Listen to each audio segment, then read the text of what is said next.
किसान आंदोलन को लेकर बड़ी खबर है। आज आंदोलनकारी किसान नेता सरकार से बातचीत की तारीख पर फैसला कर सकते हैं, लेकिन किसानों के रुख को देखकर लगता नहीं है कि वो अपनी मांगों से पीछे हटने के मूड में है। कृषि मंत्री नरेंद्र सिंह तोमर ने एक बार फिर से उम्मीद जताई है कि किसानों से बातचीत को लेकर सरकार तैयार है और इस मामले में कल भी कृषि मंत्री किसानों के 2 संगठनों से मिल चुके हैं। लेकिन अब भी एक धड़ा ऐसा है जो कानून के खिलाफ है और इसके साथ ही कांग्रेस ने भी आज बीजेपी के दफ्तरों का घेराव करने का योजना तैयार किया है।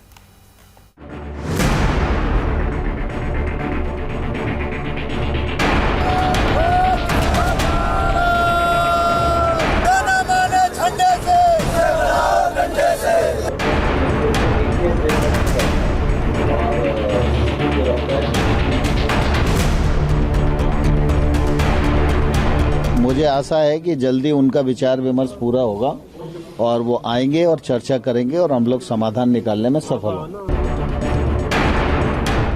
कृषि मंत्री आश्वस्त हैं, किसानों से हर लेवल पर बातचीत के लिए तैयार हैं। एक बार फिर कृषि मंत्री ने भरोसा दिलाया है कि अन्नदाता की बातें जरूर सुनी जाएंगी, हर बात पर विचार भी जरूर होगा, लेकिन बातचीत की तारीख तो तय हो। कृषि मंत्री ने कहा है कि वो बात करने को तैयार है। भरोसा दिलाया है कि किसानों के प्रति सरकार की नीयत में कोई खोट नहीं है। सरकार का हर नुमाइंदा पूरी मजबूती के साथ नए कानूनों की मंशा और उससे जुड़े लाभ किसानों को बता रहे हैं। नए कानून की हर बारीकी किसानों को समझाने की कोशिश कर रहे हैं। नरेंद्र सिंह तोमर ने कल दिल्ली और उत्तर प्रदेश के 2 और किसान संगठनों के प्रतिनिधियों से भी मुलाकात की, जिन्होंने कानूनों के प्रति अपना समर्थन जताया है। मैं मंत्रालय की ओर से इन सभी किसान यूनियनों का आभार प्रकट करता हूं जो बिल के समर्थन में दिल्ली आए। लेकिन जैसे बिल का जो विरोध करने वाले लोग बैठे हुए हैं, आप लोगों ने उनको चिट्ठी भी दिया है, आमंत्रित भी किया है, उनकी तरफ से कोई जवाब नहीं आया है। अब क्या आप लोग करेंगे सर? नहीं, मुझे आशा है कि जल्दी उनका विचार विमर्श पूरा होगा और वो आएंगे और चर्चा करेंगे और हम लोग समाधान निकालने में सफल होंगे। कृषि मंत्री को उम्मीद है कि किसानों से जल्द बातचीत होगी, किसानों के मसले का हल निकलेगा और किसानों का आंदोलन जल्द खत्म होगा। लेकिन दिल्ली के बॉर्डर पर आंदोलन कर रहे किसान अब भी अड़े हैं। अब भी वो तीनों कृषि कानूनों को रद्द करने की मांग दोहरा रहे हैं। अमेंडमेंट से हम संतुष्ट होने वाले नहीं हैं। हम तो जानते कि जो कानून है इनको टोटल स्क्रैप करो, तो उसी का जवाब उन्होंने हमको दे दिया कि ये हमने किया था। तो उसके अंदर हमने या तो सरकार को इनवाइट करे, कोई डेट रखे और करे, कोई कंक्रीट एजेंडा आए, प्रपोजल आए, ऐसा कुछ भी नहीं है।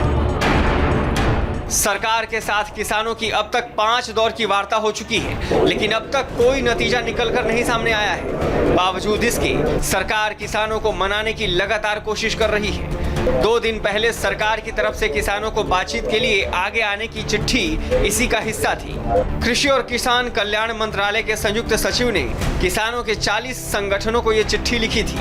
चिट्ठी में कहा गया कि सरकार किसानों की सभी चिंताओं का उचित समाधान निकालने की खातिर खुले मन से हर संभव प्रयास कर रही है। किसान संगठनों की गृह मंत्री अमित शाह के साथ भी बैठक हो चुकी है, लेकिन वो भी बेनतीजा रही। अब आज आंदोलनकारी किसान नेता सरकार से बातचीत की तारीख पर फैसला कर सकते हैं, लेकिन किसानों के रुख को देखकर लगता नहीं कि वो अपनी मांगों से पीछे हटने के मूड में हैं। किसान नेता ब्रिटेन के सांसदों को चिट्ठी लिखने वाले हैं, जिसमें वो उनसे आग्रह करेंगे कि वे 26 जनवरी को भारत के गणतंत्र दिवस समारोह में शामिल नहीं होने के लिए अपने प्रधानमंत्री बोरिस जॉनसन पर दबाव डालें। जॉनसन गणतंत्र दिवस पर होने वाले कार्यक्रम में मुख्य अतिथि होंगे। इसके साथ ही किसानों ने इस रविवार को होने वाले प्रधानमंत्री नरेंद्र मोदी के मन की बात का भी विरोध करने का फैसला किया है।